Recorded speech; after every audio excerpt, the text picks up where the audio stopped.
Drill number 9. Catch up at the hips. This catch-up drill allows the swimmer time to complete all of the previous actions.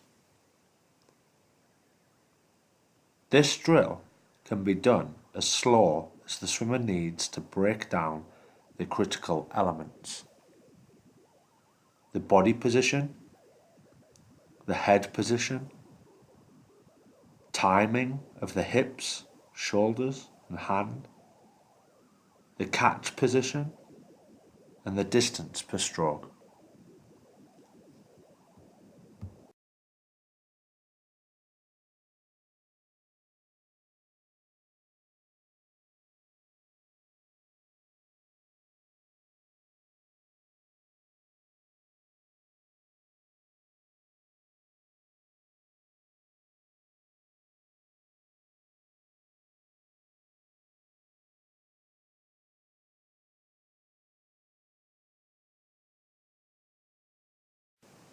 Again, wearing fins would allow greater time and promote a body position that sits higher in the water.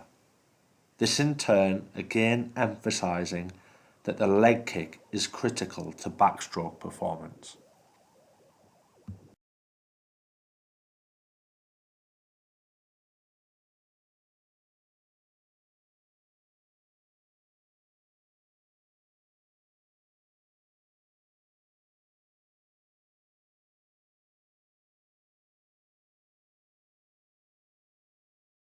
Suicide Chair 2. Adopt a 4-point kneeling position in front of a bench, hands directly under shoulders, knees directly under hips. The trailing leg is raised to the rear with the lower portion of the leg resting against the bench. The knee of the trailing leg is placed directly alongside the bench. The leading leg steps through to the outside of the hand on the same side. The knee of the leading leg must be directly above the ankle. Adopt a neutral spine and strong lumbo-pelvic position by bracing the glute on the side of the trailing leg.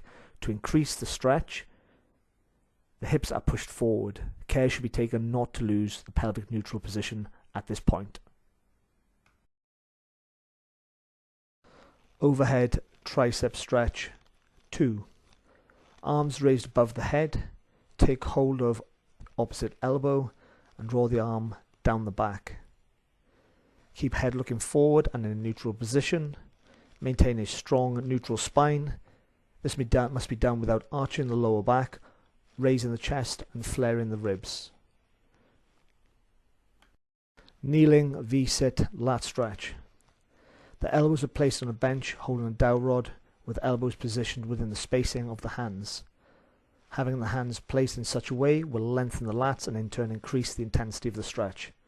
From a kneeling position, the hips are drawn back to the heels whilst maintaining a neutral spine. Attempt to drop the chest as low as possible without arching the lower back.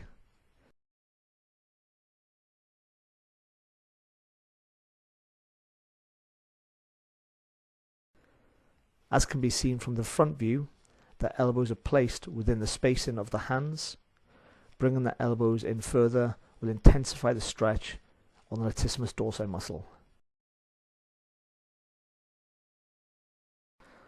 Prone alternate shoulder rotations.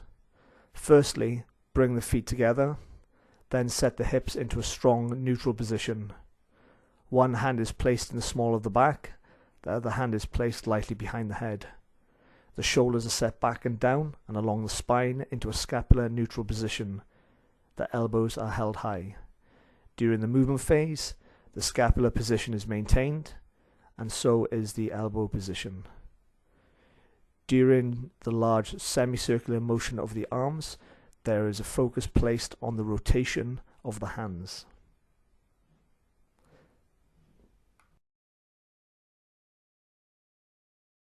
Closed hip shoulder drop. Firstly, adopt a neutral position with the hips by actively pushing the lower back towards the floor. Arms are pointed vertically, shoulders and upper trunk are raised from the floor to engage the abdomen further. During the movement phase, the legs remain stationary and the shoulders alternately roll onto the floor. As the arm opens up and gently touches the ground, you are to immediately and under control return the shoulder and arm to the vertical